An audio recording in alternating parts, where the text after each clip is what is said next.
And welcome back here to Live Now from Fox. I'm Andrew Kraft. More tech headlines like we promised. Well, you may have heard about this story already. A Signal account impersonating Secretary of State Marco Rubio has reportedly used AI to send voice messages and text messages to U.S. officials and foreign ministers, all in the guise as Secretary Rubio. Now, the State Department is investigating this. Fox News correspondent Alexandria Hoff, she has more details. Let's watch. Under your leadership, we prevented and ended a war between India and Pakistan. NATO's now at 5% for the first time ever. President Trump's policy wins remain the focus of a cabinet meeting at the White House Tuesday. Secretary of State Marco Rubio making no mention of the imposter that used artificial intelligence to impersonate him. The State Department, of course, is aware of this incident and is currently monitoring and addressing the matter. And while the State Department confirmed the incident happened, they gave no details on the scam itself. For security reasons, we do not have any further details to provide at this time. The scam came to light last week when the State Department reportedly sent a note to all embassies and consulates warning U.S. diplomats of attempts to impersonate Secretary Rubio. During those attempts, an imposter allegedly used AI to imitate Rubio's voice and writing style to send messages to foreign ministers, a sitting U.S. governor, and a member of Congress. We live in a technological age that we are well enmeshed in. And I'll leave it at that. This isn't the first time this has happened. In May, White House Chief of Staff Susie Wiles was hacked, with someone impersonating her by reaching out to U.S. senators, governors, and even some private businesses. At the time, President Trump did not appear overly concerned about the incident. She's an amazing woman. She can handle it. But I've heard that they breached her phones or they tried to impersonate her. Nobody can impersonate Susie. Nobody. The Susie Wiles incident is still under investigation. As for Secretary Rubio, he is heading to Asia for his first big policy trip to the region. In Washington, Alexandria Hoff, Fox News. Alexandria, thanks so much. You watched it there, Secretary Rubio landing in Malaysia for that conference amongst other foreign ministers in Southeast Asia. So we'll get into that trip a little bit later on. We got to talk about this story. We're going to do that with our friend there at the Foundation for Defense of Democracies, Leah Siskind. She joins me. She's an AI expert and policy analyst. Leah, thanks for being with us here. I have to ask, because this is quite something. I mean, this AI impersonator voice was able to get on the phone or send a message to, apparently, a governor, a member of Congress, and 3 foreign ministers. How easy is it to do this if you're a bad actor?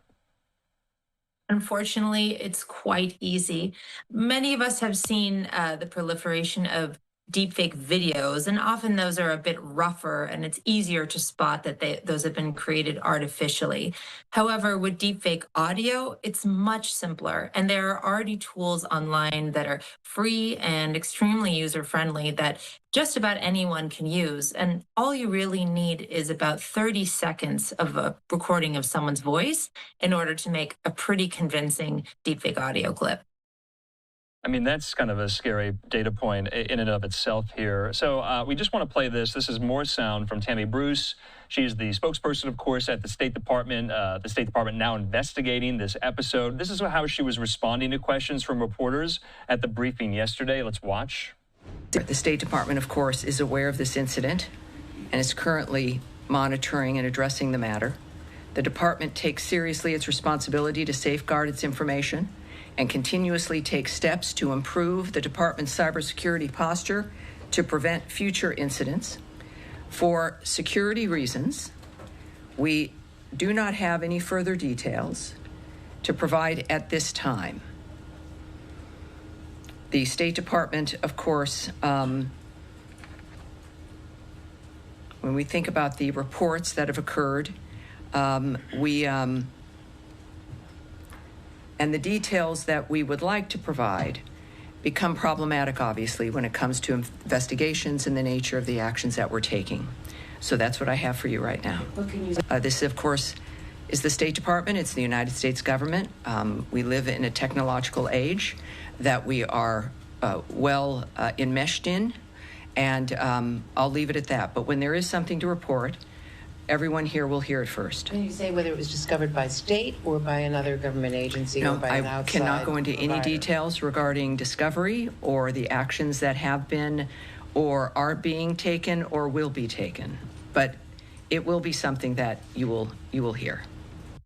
So yeah, Leah, I mean, that's the thing. We don't really have the origin or the provenance of how this was discovered within the kind of annals of the State Department here. I'm kind of curious as to that. Maybe there will be some more reporting on that. But what's the investigation going to look like? How do you find the culprits of these things?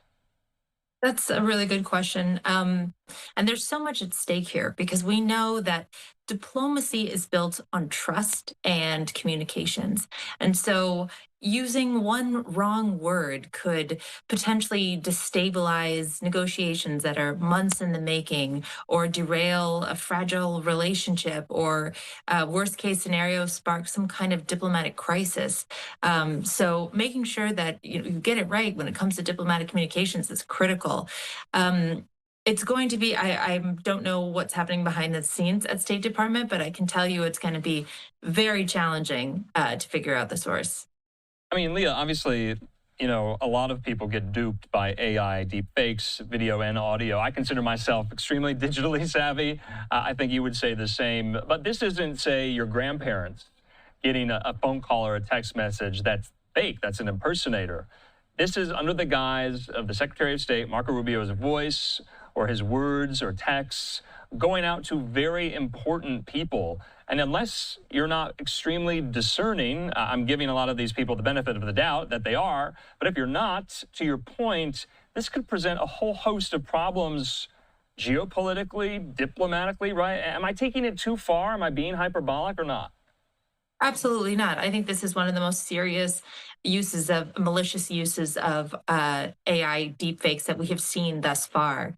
There's been a number of similar attempts recently. Someone, as you mentioned earlier, Susie Wiles was hacked, and people, some sort of malicious actor, attempted to message people on her behalf, trying to solicit information. But we saw this even leading up to the 2024 election as well, when right before the New Hampshire primary, there were fake audio clips of President Biden's voice actively encouraging people not to vote in the primary.